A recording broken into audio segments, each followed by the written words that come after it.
you guys. I'm just going to go until about 11, just before 11, okay?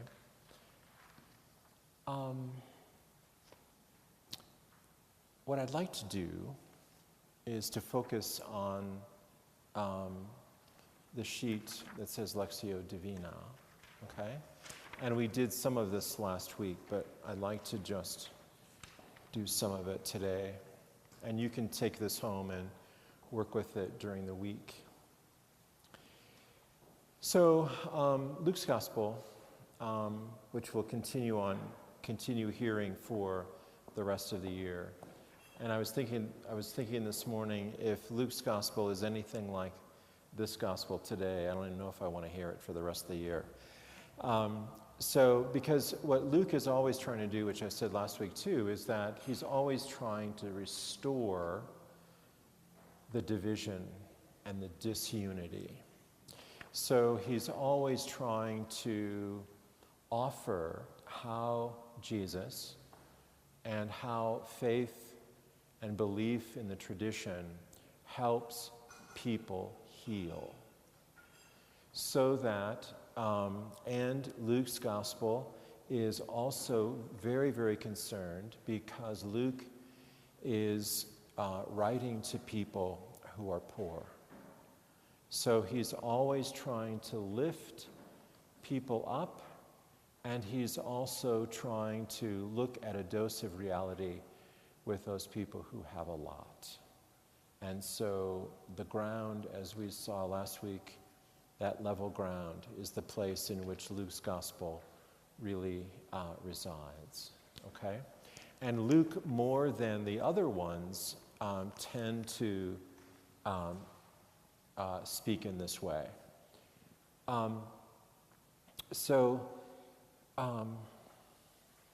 I'd like to do, let's do this.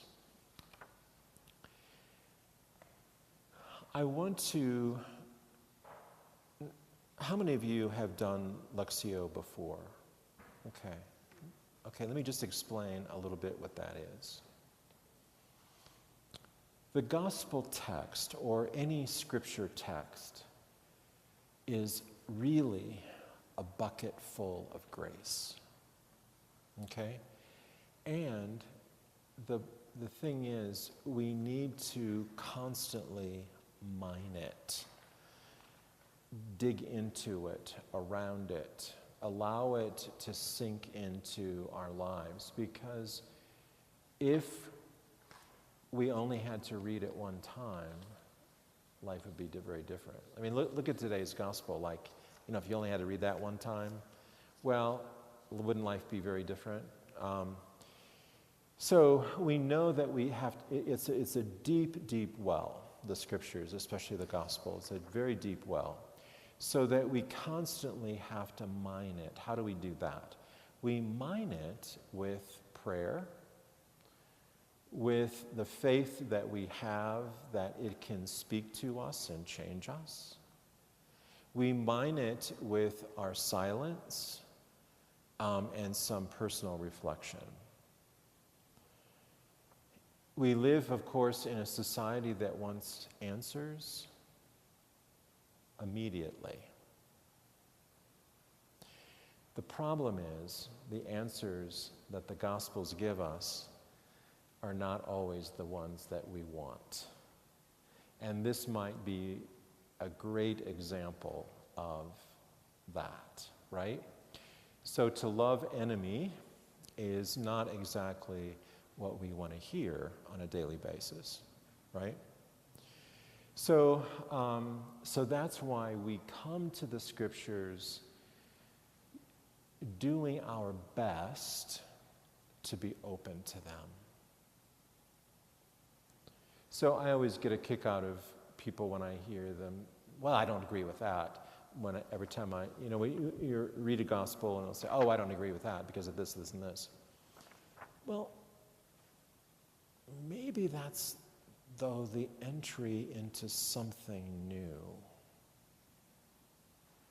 So we use our silence, we use our prayer, we use our faith, we use the tradition of the church, we use the liturgy itself to get at that. So Lectio is an exercise, a beautiful exercise. It's a form of prayer, of contemplation, in which we can use to either prepare for the Sunday readings or to allow them to sink in through the rest of the week.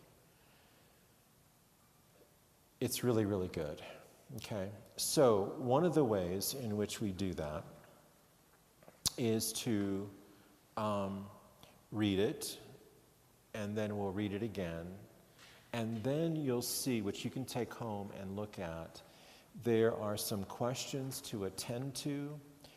There are different ways in which you can use the gospel for your own prayer. You can look at a lot of that later on.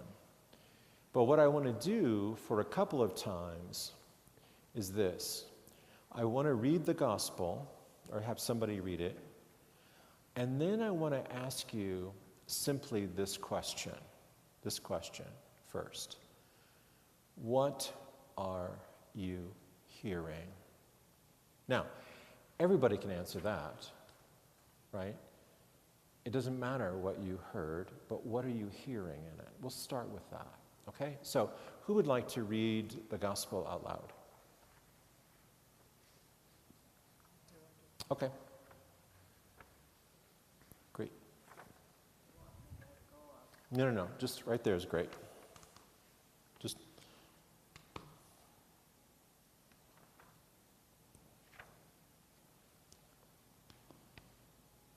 From Luke chapter 6, 27 to 38. Jesus said to his disciples, "To you who hear, I say, love your enemies, do good to those who hate you, bless those who curse you, pray for those who mistreat you. To the person who strikes you on one cheek, offer the other as well. And from the person who takes your cloak, do not withhold even your tunic. Give to everyone who asks of you, and from the one who takes what is yours, do not demand it back. Do to others as you would have them do to you. For if you love those who love you, what credit is that to you? Even sinners love those who love them. And if you do good to those who do good to you, what credit is that to you? Even sinners do the same. If you lend money to those from whom you expect repayment, what credit is that to you? Even sinners lend to sinners and get back the same amount. But rather, love your enemies and do good to them, and lend expecting nothing back. Then your reward will be great, and you will be children of the Most High. For he himself is kind to the ungrateful and the wicked. Be merciful, just as your Father is merciful. Stop judging, and you will not be judged. Stop condemning, and you will not be condemned. Forgive, and you will be forgiven. Give, and gifts will be given to you. A good measure, packed together, shaken down, and overflowing, will be poured into your lap. For the measure with which you measure will in turn be measured out to you.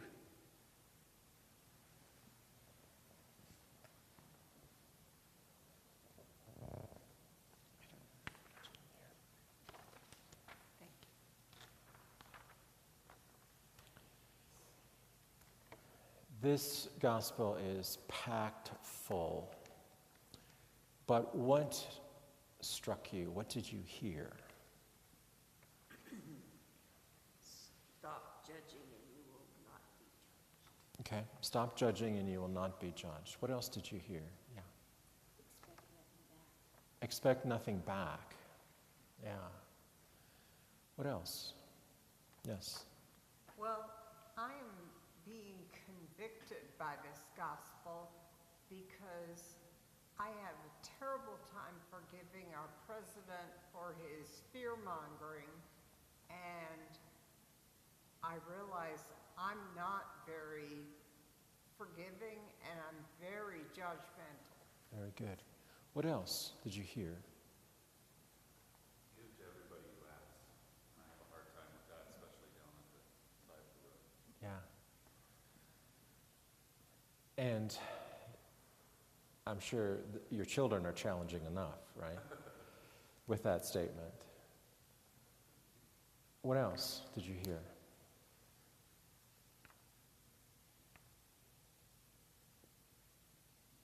What strikes you? You'll be children of the Most High. Tom? I had a boss once who was very abusive, loud, and that. But once I left the company and went to another company that ran into a similar situation with why the abuse was coming, I saw his point. And so I Oh, interesting. wrote him a letter and said, Yeah. thank you, now I understand why you were like you were. Yeah, that's interesting. Yeah, yeah. Good. Your idea was great. Yeah. What else did you hear?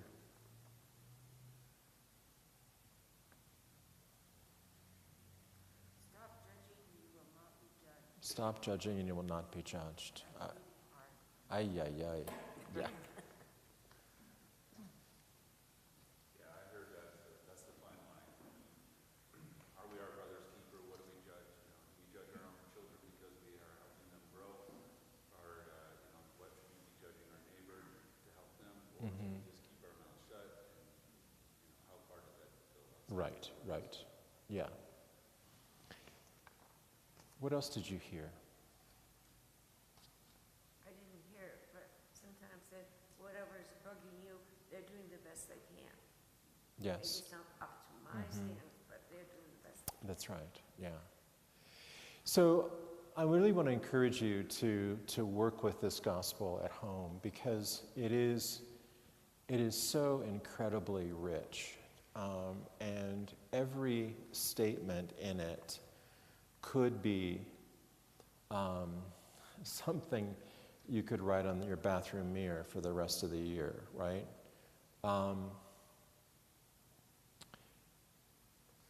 So how this form of prayer works is that we read it once, and then we just listen at what strikes our heart. And maybe you can write that down. Maybe you can take that and use it as a source of prayer, and then go back to the gospel again. So let's read it again, and I want you to be even more attentive to what the words are and the grace that is embedded in between these sentences. Okay, because it's really, really rich. Let's listen to it one more time, and let's see if your hearing can go even deeper. Okay? Jesus said to his disciples, "To you who hear, I say, love your enemies. Do good to those who hate you. Bless those who curse you. Pray for those who mistreat you. To the person who strikes you on one cheek, offer the other one as well. And from the person who takes your cloak, do not withhold even your tunic. Give to the one who asks of you, and from the one who takes what is yours, do not demand it back. Do to others as you would have them do to you. For if you love those who love you, what credit is that to you? Even sinners love those who love them. And if you do good to those who do good to you, what credit is that to you? Even sinners do the same. If you lend money to those from whom you expect repayment, what credit is that to you? Even sinners lend to sinners and get back the same amount. But rather love your enemies and do good to them and lend expecting nothing back. Then your reward will be great and you will be children of the Most High, for he himself is kind to the ungrateful and the wicked. Be merciful, just as your Father is merciful. Stop judging and you will not be judged. Stop condemning and you will not be condemned.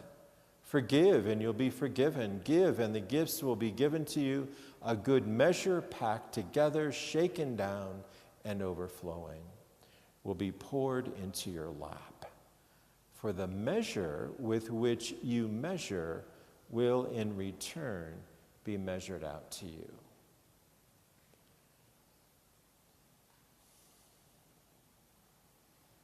So let's look at those questions below that. Again, what word or words in this passage caught your attention? Was there something new this time?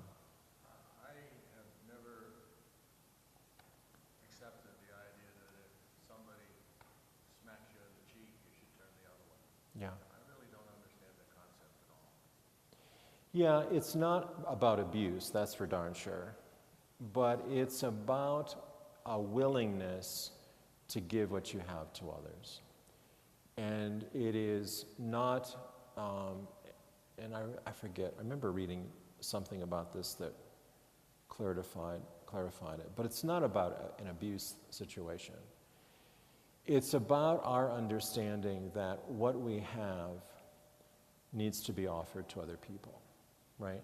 And that is a pretty dramatic and way of Luke trying to get our attention, right? It's not, I don't think that's a literal thing at all. It's a way in which we are to make sure that what we have comes from God, and so that it can be offered to other people. Okay, anything else? What strikes you in this? Again, in this reading. Well, that same, I was thinking of when you do something for somebody and they just expect it Mm-hmm. and they don't say thank you and you just walk off and you're left Mm-hmm. and you think, oh, Right. you know, you took effort on your part to do something for somebody Right. and they don't appreciate it or express it or Right. it's hard. It is hard. Yeah. And the next time you're sort of like, Yeah. Especially in a culture that we have really has a sense of entitlement. Yeah. Anything else? Yes. I was impressed with love, bless, pray. If we had that kind of an attitude, the rest of these things all would. Fall into place. Love, bless, pray. Yeah. Mm-hmm. Good. First thing that struck me, because he says, to you who hear, which made me think, we don't really hear. We're just listening to your words and not hearing a thing. That's right. Yeah. So right at the get-go, we're caught, aren't we? For those of you who can hear, hear. So right at the get-go, it's quite an invitation for us, isn't it? Yeah. And that also, I think, implies that many of us are not ready to hear it, right? So that's why we keep coming back to it over and over and over again, year after year after year, because we don't get it all at the same time. That's right. And Luke, I think Luke would have a holy fit if he understood that in our society right now, our attention span generally is about 8 seconds, fish in a bowl have a longer attention span than most of us today. So by the time I've read the gospel and come down here, people have already stopped listening.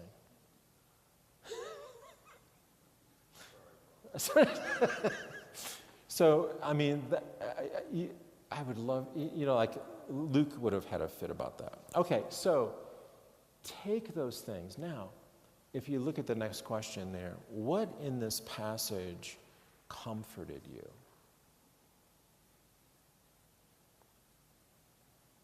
What in this passage comforted you?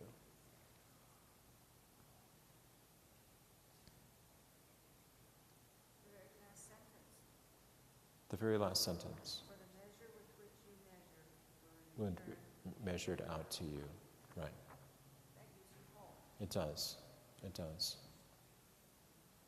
What else comforted you? Yes. Do to others as you would have them do. Do to you, right? Mm-hmm.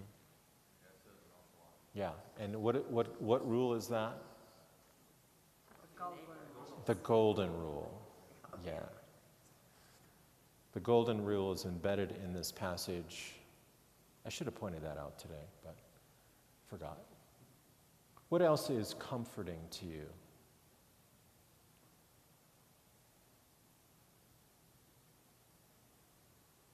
Yeah. The idea that there's something you can do to prevent being judged and that's something within your control and power. Interesting. Yeah. So that there are things that you can do to make this happen, right? Like stop judging, like learn how to give to others, like learn how to love, like be accountable for your measure, right? Now, that's really good. That takes a lifetime to understand, right? Look how it is, and especially in a society like ours that has a lot of stuff. Look how we always blame our misfortune on somebody else. We do that all the time.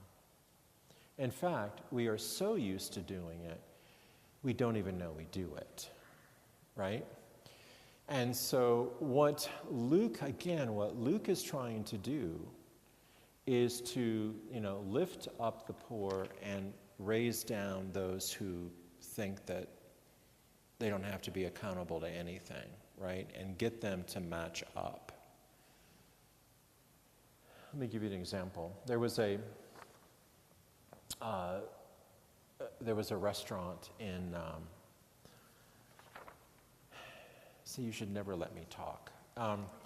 But there was a restaurant in Portland. It was a vegan restaurant, and it was right in the center of the poverty area. And they closed their doors. And there was this big article in the newspaper that this vegan restaurant was closing. And they named all of the reasons why they were closing. Because people were sleeping at their door, they would sell drugs there, blah, blah, blah, blah, blah. Rather than saying, we had a poor business plan and our food was horrible.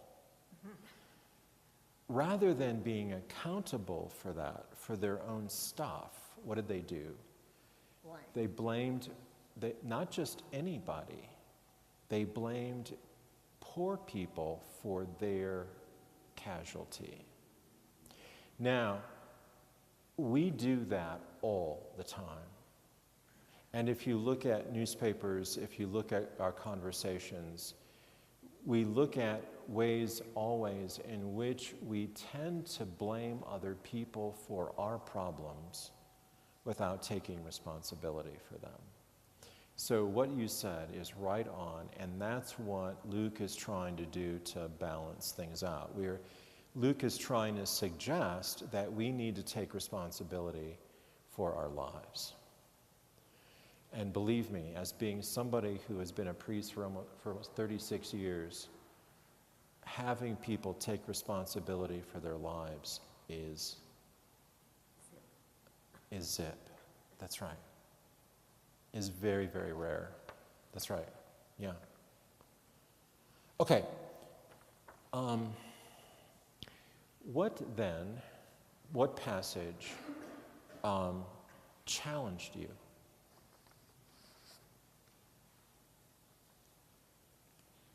We may have said some of those things already. Well, Yes. back to the base, stop judging. Stop judging. It's in my mind, I grew up with it, and even if it doesn't come out of my mouth, I think there must be an aura. You know? The kids know when you say, you know, Yeah, that's right. you have to say a word just to Yeah. get it. And it's so interesting that, Luke is naming these incredibly human things. And I just find this so interesting that after 2,000 years, guess what? We're still doing the same darn things. I mean, Luke could be standing right here and saying those things to us, which is no different than the community that he first wrote these things to. But when Luke says it, there is a phenomenal amount of grace in it. Stuff that you and I need in order to live it.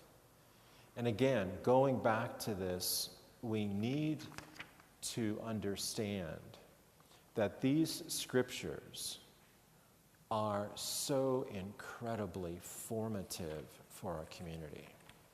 So, what I said today about this scientist who was talking about how love and kindness, when it's actually lived, changes the brain, And so there was a parishioner after the 9:00 Mass who said, she said it gave her a whole different understanding about her brother, because she understood that her brother didn't get the love that he needed as a child. And so, in many ways, it's like his brain is wired that way. And there's a lot of actions of him that he can't help.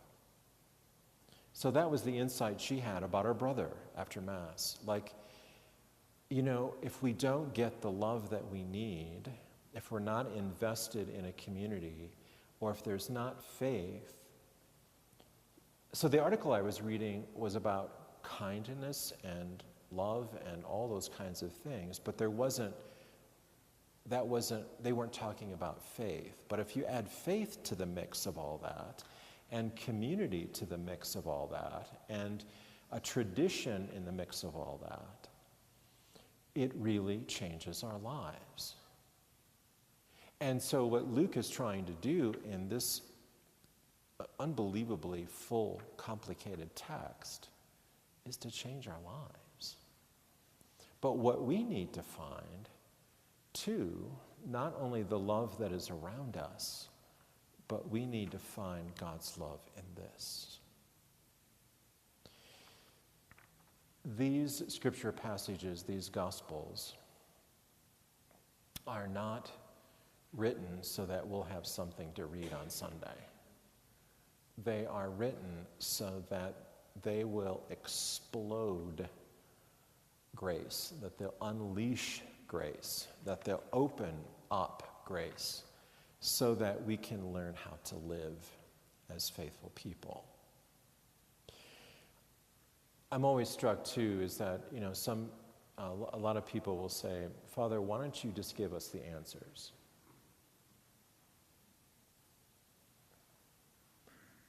Well, guess what? They're right here. Right? I mean, they're right here. They're right here. These are the answers to the deeper questions about how to discover the Lord Jesus, about how to live from the love we discover, and how to build a community even in the center of our hating our enemies, right? So the problem is sometimes we don't want to find the answers that the scriptures are offering us. So what we do here is take these texts, and again, I invite you to take these home, and sit with them through the week. Again, as I said last week, you can find this on the website of the United States Conference of Catholic Bishops, and you can get it in your email. But it's or however you reflect on it. I think it's so important that we either reflect on the gospel before we celebrate it on Sunday, or then we take it home with it during the week. Because it is chock full of grace to change our lives. And I think Luke would be very proud of us that 2,000 years later we're still looking at his challenge, right? I'm going to end there, and so thank you for hanging out, and have a good week.